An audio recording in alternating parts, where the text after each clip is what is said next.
함께하는 사람, 하나님이 함께하는 사람이라는 말씀으로 은혜를 나누기를 바랍니다. 제가 그래서 인터넷 가보니까요, SNS에서 연말 이벤트가 많더라고요.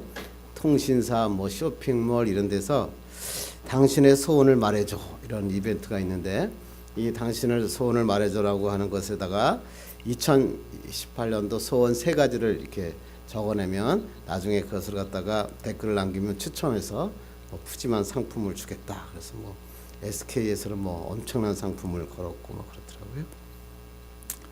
여러분에게 만약 이런 질문을 한다면 여러분은 어떤 소원을 가지고 계십니까? 아시아 경제에서 1000명의 소비자들을 대상으로 소원을 말해봐 라고 하는 설문을 조사했다 그래요. 거기 했더니 우리 한국 사람의 1위가 뭐냐면 건강이었고요. 2위가 뭐냐면 행복, 3위는 경제적인 여유, 이렇게 3가지를 얘기했다 그럽니다. 근데 이 세대별로 차이가 굉장히 많이 있었다 그래요. 30대 이하의 사람들은 취업, 현실적인 문제가 굉장히 많았고, 40대가 넘는 사람들은 건강, 그것을 최우선으로 선택했다 그러고, 10대 이하는 아이폰, 새로 나온 아이폰, 스마트폰을 사야겠다, 이렇게 압도적이었다 그러고요. 10대를 보니까 성적 향상이라고, 참 특이한 게 10대들이 행복이라는 단어를 쓰기 시작했다는 게 참 특이하더라고요. 20대는 뭐냐면 취직과 시험 합격, 그렇게 얘기합니다. 그런데 하나 재밌는 게 뭐냐면 세 남녀가 서로에게 해서는 안 될 말이 무엇인가 라고 조사했더니 1위가 35%가 헤어져, 이런 말을 하지 말자, 이렇게 얘기를 했고, 무려 19%가 뭐냐면 다른 사람과 비교하지 말았으면 좋겠다. 그리고 이제 마지막 3위가 뭐냐면 당신은 그렇지, 너는 새해도 똑같아, 이렇게 상대방을 무시하는 발언 하지 않았으면 좋겠다라고 아시아경제에서 조사한 결과를 발표한 것을 봤습니다. 여러분의 하나님께서 여러분에게 2018년에 여러분의 소원이 뭐냐 한 가지 들어주겠다 그러면 여러분 어떤 소원을 얘기하시겠습니까? 이 세상 사람처럼 난 건강했으면 좋겠다, 나는 부자가 됐으면 좋겠다, 자식 잘 됐으면 좋겠다.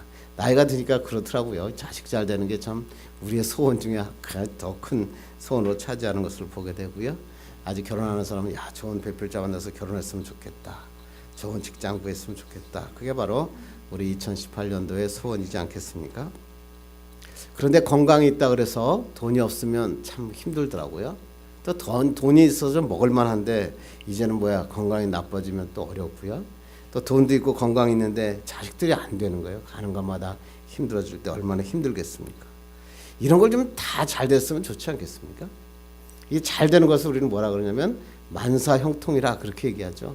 돈도 있고 또 하나님께서 자식도 잘 되고 또 건강해지고 모든 일 하는 일마다 뻥뻥 뚫리고 내가 하고 싶은 것 뜻대로 되는 것, 그것을 우리는 만사형통이라 그럽니다. 근데 오늘 성경에 딱 본문을 읽어보니까 형통한 삶을 살았던 요셉이라고 하는 사람이 나옵니다. 저번 주에 여러분에게 요셉의 꿈에 대해서 얘기했잖아요. 17살 때 요셉이 꿈을 꾸잖아요. 근데 꿈을 꿨는데 그때부터 뭐가 시작하면 고난이 시작돼요. 그런데 하나님이 꿈을 꾸고 고난이 시작되면서 동시에 나오는 단어가 뭐냐면 하나님이 함께 하심으로 형통한 자가 되었다라는 단어가 성경에 나옵니다. 요셉을 형통하게 하셨다면 이 종살에서 풀려나가지고 어디로 가서 자기 집으로 고향으로 돌아가서 자기 못된 형들을 혼내주고 자기 아버지한테 막 사랑받고 거기서 떵떵거리고 살아야 되는 것 아닙니까? 그런데 요셉은 노예로 팔려가고요. 또 거기다 누명까지 씁니다. 그리고 또 감옥에까지 갑니다. 고난의 연속인데 형통과는 전혀 다른 일이 일어나죠.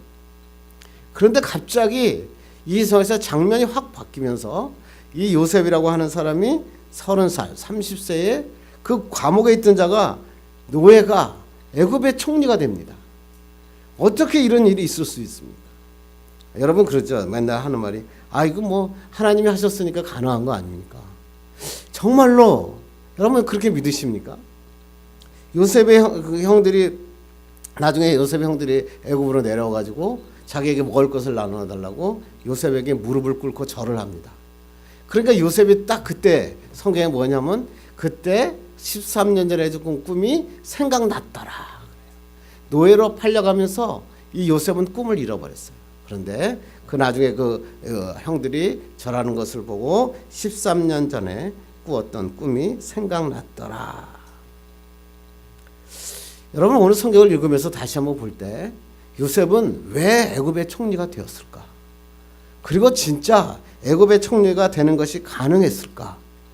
이런 것을 한번 좀 말씀을 통해서 한번 은혜 받고 우리의 생각에서 한번 하나님의 그 은혜, 하나님의 간섭하심이 무엇인지 깨닫고 축복받는 여러분 되기를 간절히 바랍니다. 여러분 왜 예수를 믿습니까? 간단하게 이야기하면 구원받고 천국 가기 위해서 예수 믿습니다. 네, 전부 다 합니다. 예수 믿으면 구원받고 예수 믿으면 천국 갑니다. 그런데 문제는 뭘까요? 현실의 문제가 해결되지 않습니다. 구원은 받았는데 현실의 문제는 해결되지 않아서 우리는 너무나 힘든 겁니다. 그래서 하나님께서 우리에게 뭐라고 말씀하시죠? 너의 힘으로 되지 않고 너의 능으로 되지 않고 뭐라고 해요? 오직 나의 신으로 된다 그러잖아요. 세상을 살아갈 때 너의 힘과 너의 능으로 사는 게 아니라 하나님의 함께 하심으로 살아갈 수 있다. 그게 뭐예요? 오늘 영상에서 봤던 임마누엘. 하나님이 함께 하심으로 우리는 살아갈 수 있다라고 하는 겁니다. 이럴 때 여러분 유명한 사랑의 법칙이라고 하는 거 여러분 아시죠? 영국의 유명한 그 광고 회사에서 광고 넣었는데 에든버러에서 런던까지 가장 빨리 가는 방법이 뭔가를 맞추는 사람에게 엄청난 상금을 주겠다라고 겁니다. 그래서 엄청난 상금을 거니까 사람들이 많이 냈죠. 비행기를 타고 가면 한 2시간 정도 걸린다 그러고 그래서 차로 가면 뭐 하루 종일 정도 가야 된다는 시간이죠. 그랬더니 거기서 제일 1위가 뭐냐면 뭐 비행기를 제일 많이 타는 거죠. 어떤 사람 뭐야? 비행기를 타가지고 그 다음에 뭐 차를 가는 사람이고. 요새 사람들은 뭐냐면 좋은 내비게이션을 다는 것이 가장 좋은 빨리 가는 방법이다. 뭐 이렇게 얘기를 했습니다. 근데 그때 상을 탄 정답 여러분 다 아시죠? 뭐죠? 나의 사랑하는 사람과 함께 간다. 그게 바로 1위에 당첨됐다. 이걸 갖다 우리는 뭐냐면 사랑의 계산법. 물리적인 시간은 똑같았지만 내가 누구와 함께 가느냐에 따라서 내 시간이 빨라질 수도 있고 늦어질 수도 있다. 사랑하는 사람과 함께 가는 것이 이 세상에서 가장 빠르게 가는 방법이다. 그렇습니다. 이런 얘기를 많이 듣는데 우리 성도들은 어떨까요? 우리 성도들에게 정말 이 세상에서 형통한 사람으로 살아가는 방법이 만사 형통하며 살아가는 방법이 뭘까요? 하나님과 함께 사는 사람입니다. 이 사람이 바로 축복의 사람이다 그러죠. 그래서 강준배 목사님이 쓴 꿈꾸는 자가 오는도다라는 책에 보면 한 번의 형통보다 중요한 것은 형통한 사람이 되는 것이다. 어떤 일에 한 번 형통은 또 와야고 또 만나는 마정마다 형통하지만 형통이라는 문제가 있지만 내가 형통한 자가 되면 모든 삶에서 매일 만사 형통하며 삶을 살 수 있다 이런 얘기죠. 그러면 어떻게 하면 형통한 사람이 될 수 있을까? 제가 답을 얘기하면 하나님과 함께하는 사람이다 이렇게 얘기합니다.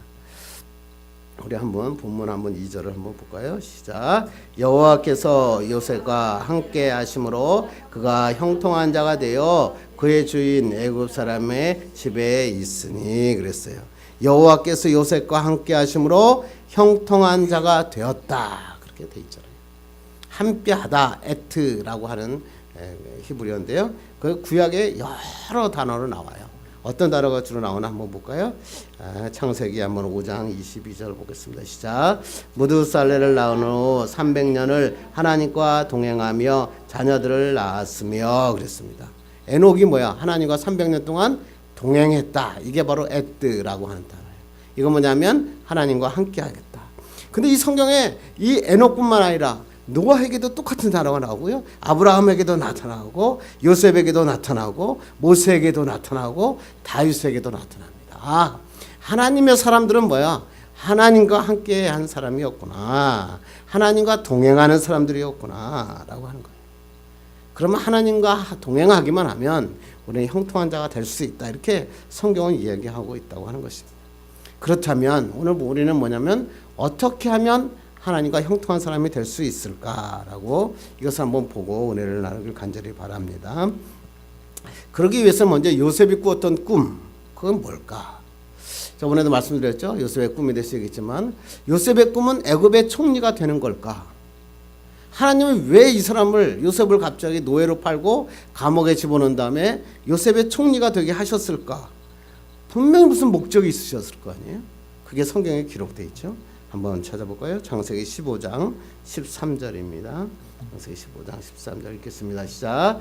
여호와께서 아브라함에게 이르시되 너는 반드시 알라 내 자손이 이방에서 객이 되어 그들을 섬기겠고 그들은 400년 동안 내 자손을 괴롭히리니 그랬어요.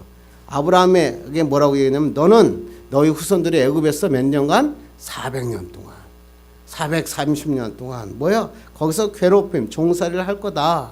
이렇게 얘기하셨잖아요. 그런데 그러면 이 아브라함의 후손들이 애굽으로 내려가야 될 거 아니에요. 그래야 거기서 400년 동안 종살이를 할 텐데 그 내려가는 그 일을 이루기 위해서 누굴 만드시냐면 애굽의 총리로 요셉을 만들어 보시는 거예요. 무슨 얘기인지 아시죠? 그래서 요셉이 그냥 애굽의 총리가 된 것은 그냥 요셉의 꿈이 이루어진 게 아니라 하나님이 계획하신 이스라엘 백성들을 애굽으로 전부 인도하기 내기 위한 하나님의 방법이었다라고 이야기하는 겁니다. 그리고 요셉이 마지막에 자기의 생애를 다 살고 창세기 50장의 20절에 이렇게 이야기합니다. 읽겠습니다. 시작. 당신들은 나를 해하려 하였으나 하나님은 그것을 선으로 바꾸사 오늘날 같이 많은 백성의 생명을 구원하게 하시려 하셨나니 그랬습니다. 마지막에 요셉이 죽으면서 하는 얘기가 뭐냐면 내가 뭐냐면 이렇게 애굽에 내려가 이렇게 된 것은 뭐냐면 하나님께서 너희들은 나를 해하려고 했지만 하나님은 그것을 선으로 바꿔서 백성을 구원하게 하셨다. 요셉의 꿈에 대한 결론이죠.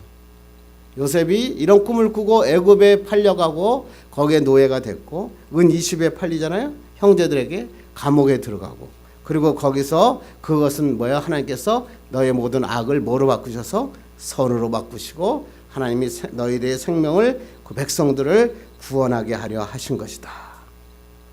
그런데 여러분이 이 글을 읽으면서 어디서 익숙한 장면이지 않습니까? 어디선가 하나님 자기 형제들이 누군가를 은 30에 팔죠.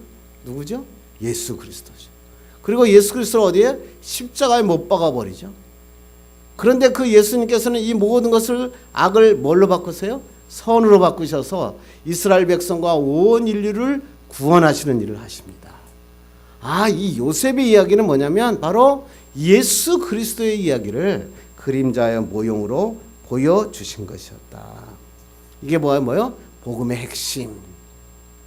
요셉이 꿈을 꾸고 요셉이 애굽의 총리가 되어 이 백성들을 살린 것은 바로 이 하나님의 예수 그리스도가 이 세상을 구원하신다는 하나님의 놀라운 꿈, 복음의 핵심, 그것을 우리에게 보여주신 것이다 라고 성경에 이야기하고 있다고 하는 것입니다.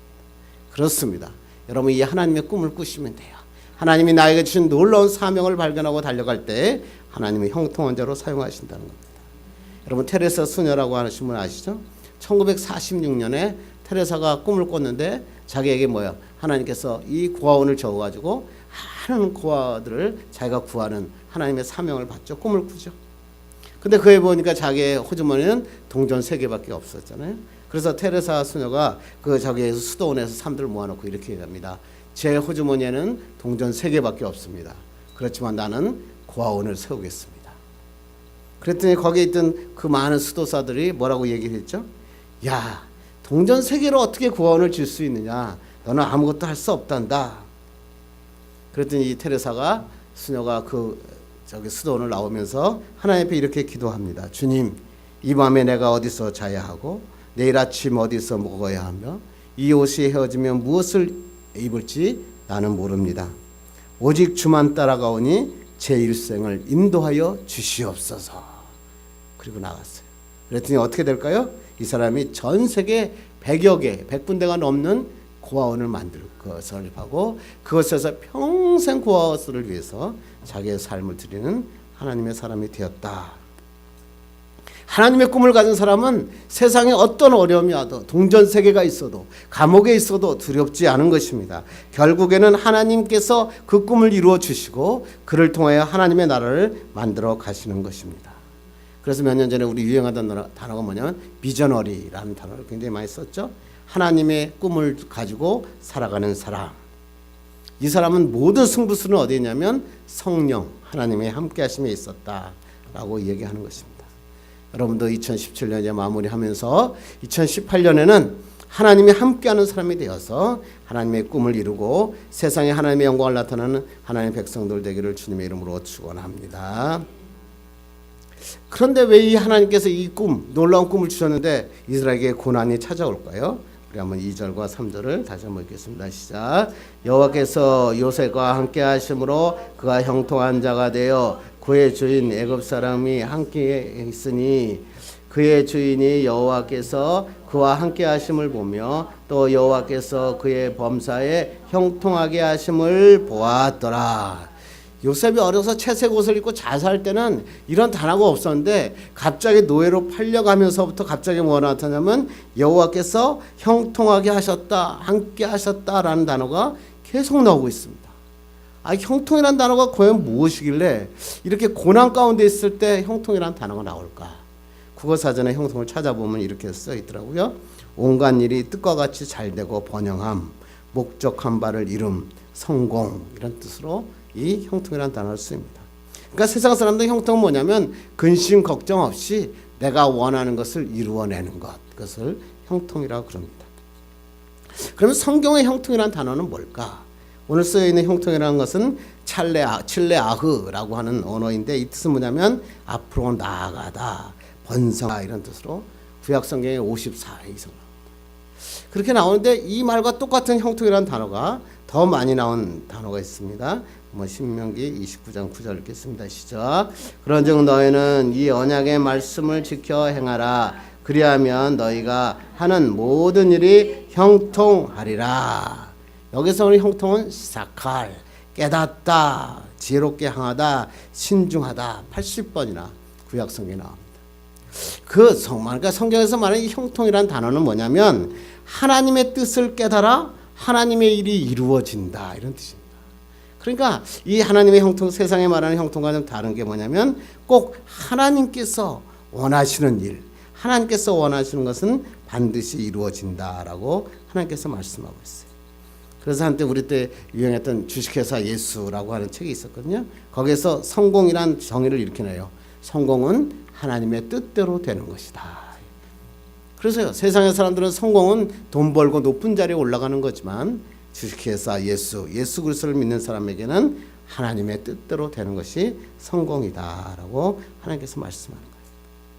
그런데 한번 볼까요? 창세기 39장 23절 보겠습니다. 시작. 간수장 그의 손에 맡긴 것을 무엇인지 살펴보지 아니하였으니 이는 여호와께서 요셉과 함께 하심이라. 여호와께서 그를 범사에 형통하게 하셨더라.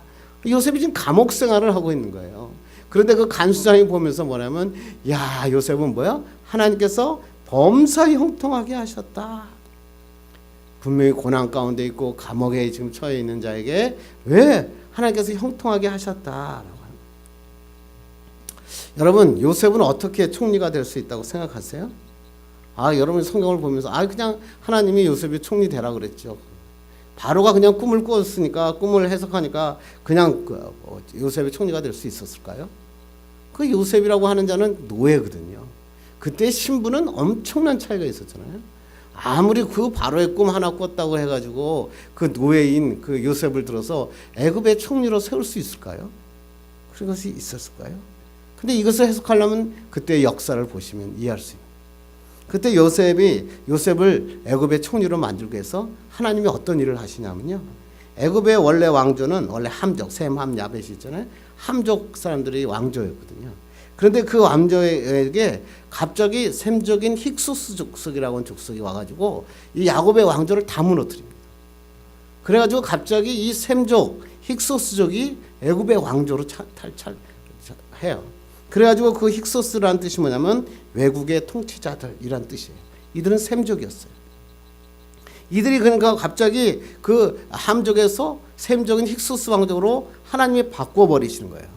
그랬더니 그때 바로의 왕이 어떤 족속이에요? 힉소스 셈족이었어요. 그랬더니 애굽에서 그 꿈을 꾼 사람이 누구예요? 요셉인데 그 사람이 누구세요? 셈족이었던 거예요. 그러니까 뭐예요? 셈족을 요셉을 갖다가 총리로 만드는 것은 너무나 당연한 거였어요. 함족을 세우는 것보다 자기의 족속 셈족을 세우는 게 훨씬 맞았죠. 요셉이 노예로 팔려가고 감옥에 갇혀서 있을 때 요셉은 지금 죽을 것 같은데 하나님께서 뭐냐면 애굽을 바꿔놓고 계신 거예요.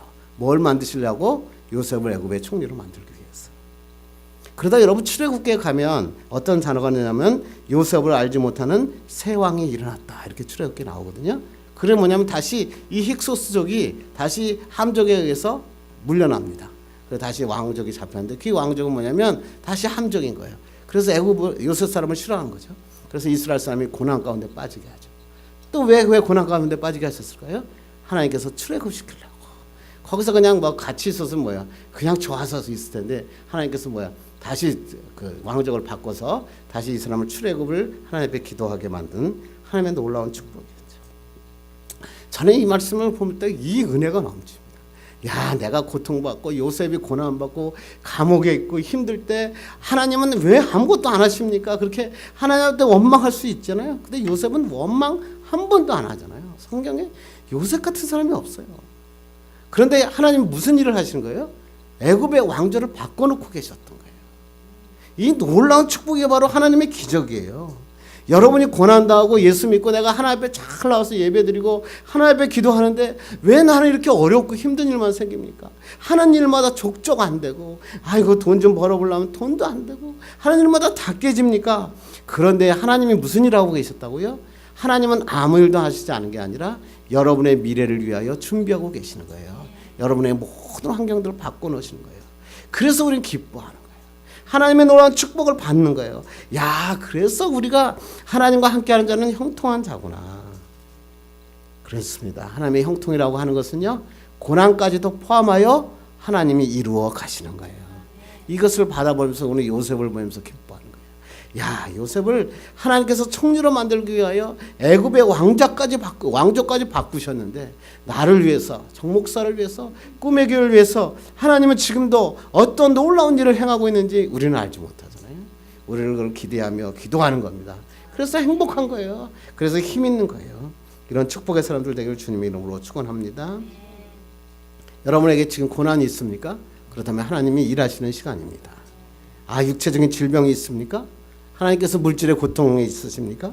아니, 미래문이 꽉 닫혔고 감옥에 갇힌 것 같습니까? 하나님께서 여러분을 위해서 놀라운 일을 예비하고 계십니다. 이 고난을 이겨냅시다. 그러면 하나님께서 이 고난을 통과하면 하나님은 여러분을 놀라운 하나님의 사람으로 반드시 사용하십니다. 눈에 보이지는 않지만 이집트의 왕족까지 바꾸시는, 애굽의 왕족까지 바꾸시는 하나님이 내 인생에 놀라운 일을 계획하고 계십니다. 이런 축복을 받기를 간절히 바랍니다. 그래서 야고보서는 이렇게 얘기합니다. 읽겠습니다. 시작. 시험을 참는 자는 복이 있나니 이는 시련을 견디어낸 자가 주께서 자기를 사랑하는 자들에게 약속하신 생명의 면류관을 얻을 것이기 때문이라. 참는다라는 뜻이 뭐냐면 끝까지 견디어낸다 이런 뜻이에요. 하나님께서 세상에서 여러분 참는다고 됩니까? 안 돼요. 여러분 참는다고 참으면 나중에 보면 무시당한다고요. 그런데 하나님 안에서 참으면 끝까지 견디어 이겨내면 하나님께서 뭐예요? 놀라운 축복을 주시겠다라고 얘기하잖아요. 저희 아버님이 힘들고 막 그러셔가지고요. 저희 아버님도 늦게 목회를 하셨거든요. 그래서 하면은 어머님이 이제 새벽기도 갔다 와서 항상 제 무릎에 앉혀놓고 저를 위해서 기도할 때 찬양을 부른 게 오늘 내 영혼이 은총이 보여요. 그래서 높은 산이 거친 들이 조막이나 궁궐이나 내 주 예수 모신 곳이 그 어디나 하늘나라 할렐루야 찬양하세 내 모든 죄 사함 받고 주 예수와 동행하니 그 어디나 하늘나라. 제가 처음부터 끝까지 다 불러본 되게 부르다가 많은데 그렇죠? 여기 보니까 주님과 동행하는 거예요. 초막이나 궁궐이나 아무리 높은 평수 초호 아파트에서 아무리 살아도요 하나님과 함께 하지 않으시며 미래가 불안해서 두려운 거예요.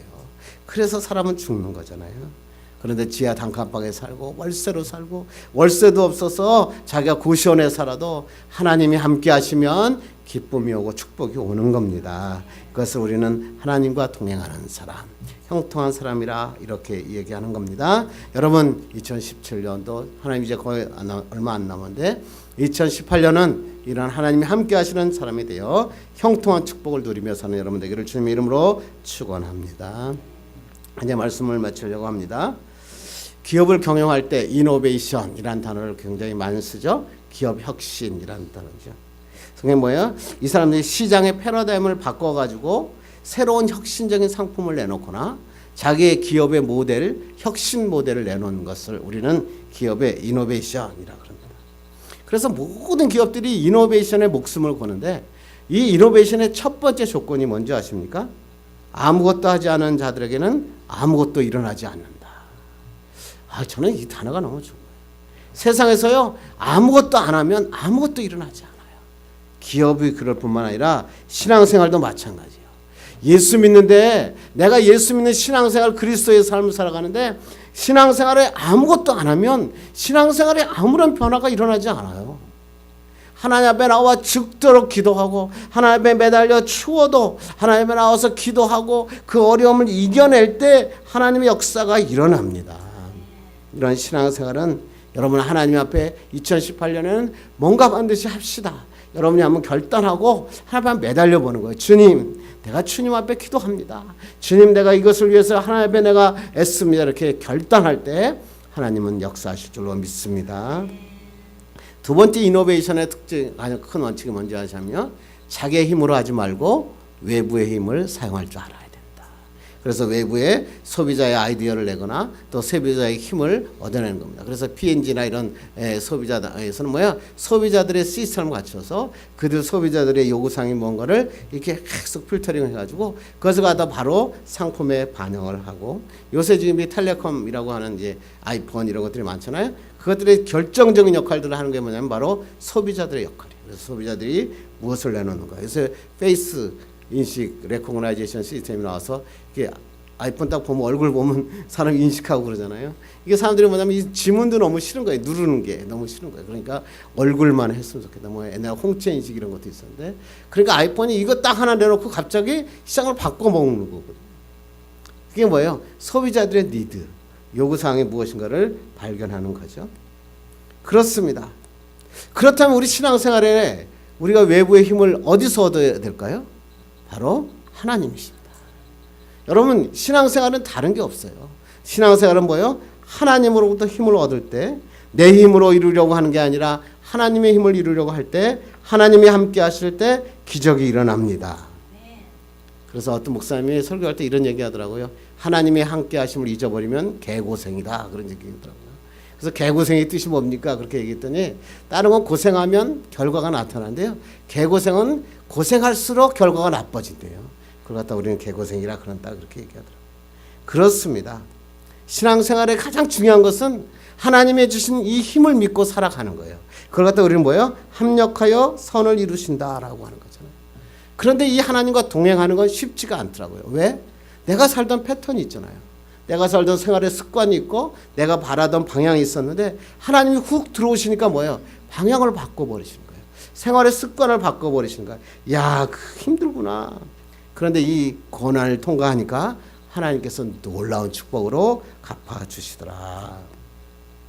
여러분, 여러분의 고난이 와도 아무것도 하나님이 안 하시는 것 같아도 하나님은 놀라운 일을 하신다는 것을 믿고 따라간 여러분 되기를 주님 이름으로 축원합니다. 하나님이 하시면 합력하여 선을 이루십니다. 그것을 믿고 살아가는 사람을 그리스도인이라 그럽니다. 여러분에게 놀라운 하나님의 꿈을 주셨잖아요. 저에겐 사역자로, 어떤 사람은 기도하는 자로, 어떤 사람은 기업인으로, 어떤 사람은 가정을 이끄는 가정의 어머니로 나에게 주신 그 사명이 뭡니까? 하나님의 뜻을 이루는 것입니다. 이 뜻을 이룰 때까지 주님의 축복의 사람들 되기를 간절히 바랍니다. 2008년도 새해에는 이러한 하나님이 함께하는 사람이 되어서 고난까지도 하나님의 형통으로 바꾸는 축복의 한 해 되기를 주님의 이름으로 축원합니다. 기도하겠습니다. 하나님 감사합니다.